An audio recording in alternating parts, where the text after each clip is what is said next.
आपण पाहत आहोत SN न्यूज मराठी। लाईक करा, शेअर करा। परिषदेच्या वतीने मी मुख्याधिकारी तथा प्रशासक डॉक्टर सुधीर गवळी सरांचे स्वागत करत आहोत।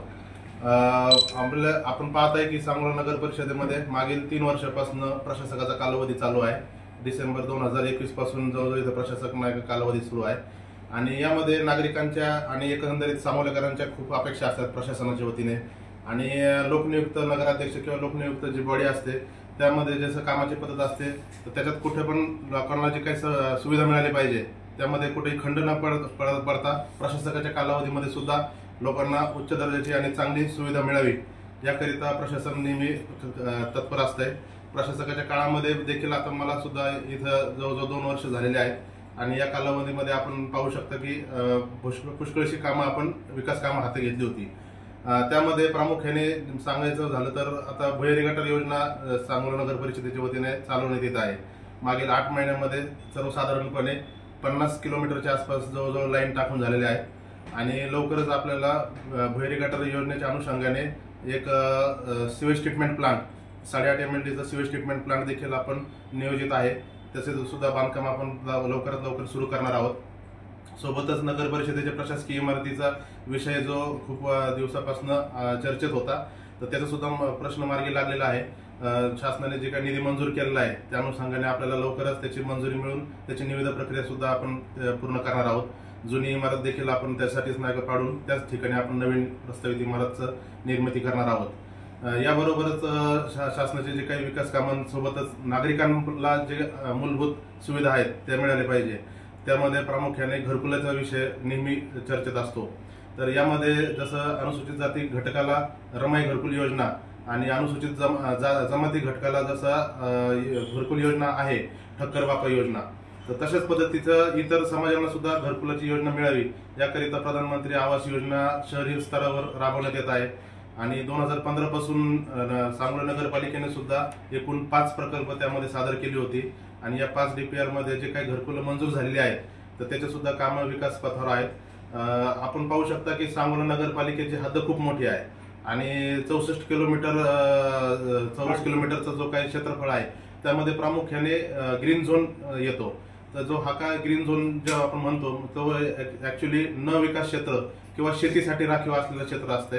तर त्यामध्ये घरकुलाचे लोकांची जी मागणी आहे तर त्याकरिता आम्ही म्हाडाचे जे काही वरिष्ठ अधिकारी आहेत त्यांच्याशी नेहमी संपर्कात आहोत आणि सांगोला नगरपालिकेसारखेच पुणे विभागातील 3 ते 4 नगरपालिकांना सुद्धा हा विषय खूप भेडसावत आहे। यामध्ये एक मधला मार्ग असा होता की फार्म हाऊसच्या पद्धतीने काही जणांना आपण बांधकाम परवानगी दिलेले आहेत तर यामध्ये किमान मूलभूत क्षेत्र हे 20 गुंठे असायला पाहिजे आणि त्यामध्ये आपल्याला फार्म हाऊस बांधण्याची आपल्याला तरतूद आहे। तर फार्म हाऊस सारखंच ज्यांचे कोणाचे कमी क्षेत्रफळाचे प्लॉट असतील 1 किंवा 2 गुंठ्याचे तर त्यांना सुद्धा ग्रीन झोन मध्ये कशा पद्धतीने घरकुलाची योजना मंजूर करता येईल त्यांना बांधकाम परवानगी कशी देता येईल याबद्दल आम्ही सुद्धा म्हाडाचे वरिष्ठ अधिकाऱ्यांच्या संपर्कात आहोत। जिल्हाधिकारी महोदय सुद्धा यामध्ये विशेष लक्ष देत आहेत आणि लवकरच आपला जो 6वा DPR आहे तर ते 6व्या प्रकल्पामध्ये सुद्धा ग्रीन झोन मधील प्रामुख्याने घरकुलं कशा पद्धतीने मंजूर करता येईल याबद्दल आम्ही लवकरच निर्णय घेत आहोत। यामध्ये एक सर्व प्रसिद्धी माध्यमांच्या इथं उपस्थित असल्याने त्यांना अजून एक गोष्ट सांगायची आहे की एक जनहित याचिका झालेली आहे 155/2011 तर त्यामध्ये अनधिकृत बॅनर होर्डिंग आणि फलक जी लावली जातात तर त्याबद्दल माननीय उच्च न्यायालयाने खूप मोठ्या प्रमाणात सक्त निर्देश दिलेले आहेत। यामध्ये वेळोवेळी जे काही उच्च न्यायालयाने डायरेक्शन दिले होते तर त्याचे कुठेतरी फॉलो होत नाही आणि आज सुद्धा शहरांमध्ये महापालिका शहरी भागामध्ये खूप साऱ्या प्रमाणात बॅनर होर्डिंग लावले जातात जे की वाहतुकीला देखील अडथळा निर्माण होतात। नुकतेच घाटकोपरमध्ये खूप मोठी घटना घडली होती तर तसं होऊ नये म्हणून जे उच्च न्यायालयाने आमच्याकडनं ॲफिडेव्हिटवर आमच्याकडनं शपथपत्र घेतलेलं आहे की अशा पद्धतीने IWBP म्हणजे इंटिग्रेटेड वेब बेस्ड पोर्टल यामार्फतच नगर परिषदांनी बॅनर होर्डिंगला परवानगी द्यायची आहे। त्यामध्ये प्रत्येक बॅनर होर्डिंगवर QR कोड असेल तर QR कोड कुणी पण नागरिक सामान्य नागरिक सुद्धा त्याला स्कॅन करू शकेल आणि त्याच्यामध्ये बॅनर लावणाऱ्यांचे नाव, पत्ता, मोबाईल नंबर आणि त्याला दिलेला कालावधी नगर परिषदेने त्याला दिलेला कालावधी त्याच्यात नमूद केलेला असतो। जर ते QR कोड स्कॅन केल्यानंतर जर त्याच्यावर मुदत संपलेली असेल तर नगर परिषद त्याच्यावर सक्त कारवाई करणार आहे तर सर्व चॅनल प्रतिनिधींच्या वतीने सुद्धा सांगोलेकरांना मी सांगू इच्छितो की 1 जानेवारीपासून आम्ही अनधिकृत बॅनर होर्डिंगच्या बाबतीत सक्त भूमिका घेत आहोत. कोणीही नगर परिषदेने परवानगीशिवाय बॅनर होर्डिंग लावायचे नाही. नगर परिषदेने एक निश्चित केलेले 11 स्थळं आहेत, तर त्या 11 स्थळांमध्ये ठराविक मुदतीसाठीच परवानगी देण्यात येईल. अगदी कमी शुल्कमध्ये आम्ही त्यांना परवानगी देत आहोत. सर्वांना, नागरिकांना, लोकप्रतिनिधींना आणि सर्व राजकीय पक्षाचे जे प्रतिनिधी असतील त्यांना देखील आवाहन करू इच्छितो की नगर परिषदेची IWBP प्रणालीवर आपण प्रॉपर म्हणजे परवानगी घेऊनच बॅनर होर्डिंग लावावी. यानंतर सुद्धा पाणी पुरवठ्याची आणि बाकीचे जे काही आरोग्यविषयक जे काही कामं आहेत, स्वच्छतेची कामं देखील, तर त्या सुद्धा नगर परिषदे नागरिकांना चांगल्या पद्धतीने सुविधा देईल अशी ग्वाही देतो आणि थांबतो. जय. जे गटारीचं काम चालू आहे त्याच्यामध्ये रस्ता खोदल्यानंतर रस्ता सपाटीकरण करत नाही, त्यामुळे नागरिकांचे अपघात झाले, त्यांनी लय तक्रार. त्या संदर्भात काय अधिक ठेकेदाराला काय पत्रव्यवहार करणार आहात का? आपले जे भुयारी गटार योजना आहे ती योजना मुळात आपले जे काही तांत्रिक मान्यता मिळालेली आहे ती 145 कोटीची योजनाला मंजुरी मिळालेली आहे.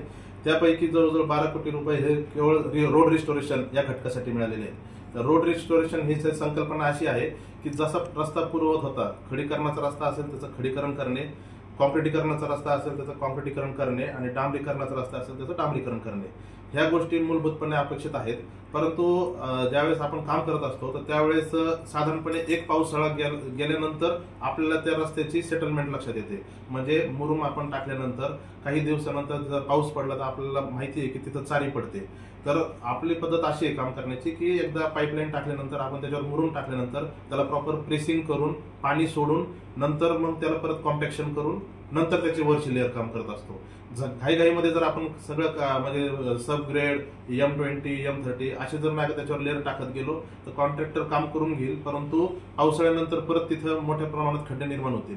म्हणून कालावधी थोडा थोडा जाऊन द्यावा लागतोय.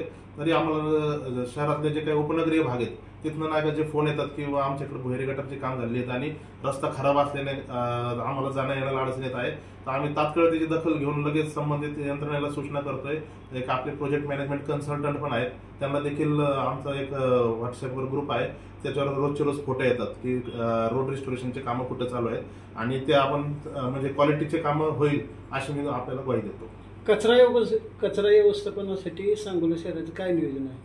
घनकचरा व्यवस्थापनाचे जे काय आहे तर त्याच्यामध्ये आपले काडलस नाक्याचे समोर आपण गेल्यानंतर जत रोडला आपले जवळजवळ 5 एकर जागा ही घनकचरा व्यवस्थापन केंद्र म्हणून आहे. आपण तिथं ओल्या आणि सुक्या कचऱ्यावर प्रक्रिया करतो. सुक्या कचऱ्याच्या मध्ये MRF म्हणजे मटेरियल रिकव्हरी फॅसिलिटी आहे आणि ओल्या कचऱ्यामध्ये आपण त्याला कंपोस्टिंगसाठी करतोय. आपल्याला विंडरो कंपोस्टिंगसाठी आताच एक आपला DPR मंजूर झालेला आहे आणि त्याच्यामध्ये आपण सायंटिफिक पद्धतीने म्हणजे शास्त्रशुद्ध पद्धतीने ओल्या कचऱ्यावर कशी प्रक्रिया करता येईल जेणेकरून पर्यावरणाचा ऱ्हास होणार नाही आणि त्याच्यातून खतापासून म्हणजे कचऱ्यापासून खत निर्मिती कशी करता येईल याकडे आपला कल आहे. आपण लवकरात लवकर ते करत आहोत. आपल्याला या माध्यमातून मला सगळ्या नागरिकांना आणि सांगोलेकरांना आवाहन करायचं आहे की आपण कृपया नगरपालिकेच्या घंटागाडीला ओल्या आणि सुक्या कचऱ्याच्या प्रमाणात म्हणजे वेगळ्या विलगीकृत कचरा द्या. जर ऍट सोर्स सेग्रिगेशन जर असेल म्हणजे नागरिकांनी जर तसं आम्हाला सहकार्य केलं आणि कचरा वेगळा वेगळा दिला तर आम्हाला प्रक्रिया करायला सोपं पडतं.